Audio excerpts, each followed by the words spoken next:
बारामतीमध्ये 5 दिवसात 314 मिलीमीटर पाऊस. पिंपळीमध्ये नीरा डावा कालवा फुटला. उपमुख्यमंत्री अजित पवार यांच्याकडून पूरग्रस्त भागांची पाहणी. कांदा पिकाच्या नुकसानीचाही घेतला आढावा.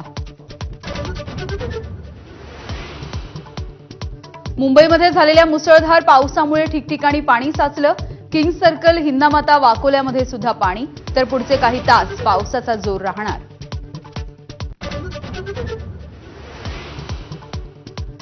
सायन, किंग सर्कल आणि कोस्टल रोड परिसरामध्ये मुसळधार पाऊस. तर पश्चिम द्रुतगती महामार्गावरती प्रचंड वाहतुकीची कोंडी.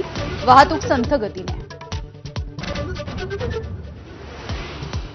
पहाटे झालेल्या मुसळधार पावसामुळे मुंबईतील रेल्वे रुळांवरती पाणी साचलं.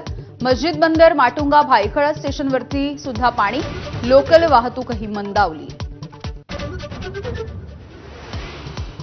मुंबईतील मुसळधार पावसामुळे केईएम रुग्णालयामध्ये सुद्धा पाणी साचलं. तळमजल्यापर्यंत पावसाचं पाणी. रुग्णांसह नातेवाईकांची मोठी गैरसोय. तर मंत्रालयाच्या बाहेरही पाणीच पाणी. सोलापूरच्या नीरा, नरसिंगपूर, भीमा आणि नीरा नदीच्या संगमावरती पाण्याचं अक्राळ विक्राळ रूप. मुसळधार पावसामुळे संगमनगर भागामध्ये 12 ते 15 घरांमध्ये शिरलं नीरा नदीचं पाणी. सातारा जिल्ह्यामध्ये सुद्धा पावसाची तुफान बॅटिंग. कोयना नदीवरील बंधारे ओव्हरफ्लो. तर महाबळेश्वर मधल्या प्रसिद्ध लिंगमळाच्या धबधब्यावरती पर्यटकांची गर्दी.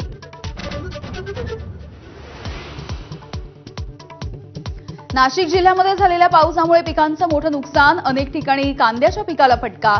तर सिन्नर बाजार समितीमधील कांद्याच्या गोण्याही भिजल्या. शेतकऱ्यांनी खरीपाच्या पेरण्या करण्यासाठी कुठलीही घाई करू नये. हवामान तज्ज्ञांचं आवाहन. 15 जून ते 15 जुलैच्या दरम्यानच पेरणी करण्याचा सल्ला. आधी पेरणी केल्यास किडींचा प्रादुर्भाव वाढण्याचीही शक्यता. मनसेचे अध्यक्ष राज ठाकरे आजपासून 2 दिवस नाशिकच्या दौऱ्यावर. महानगरपालिका निवडणुकीच्या पार्श्वभूमीवरती दौऱ्याला महत्त्व. पदाधिकाऱ्यांची बैठक घेणार. पंतप्रधान मोदी 2 दिवसांच्या गुजरात दौऱ्यावर. रोड शोमध्ये सहभाग. मोदी करणार विकास कामांचं उद्घाटन आणि भूमिपूजन.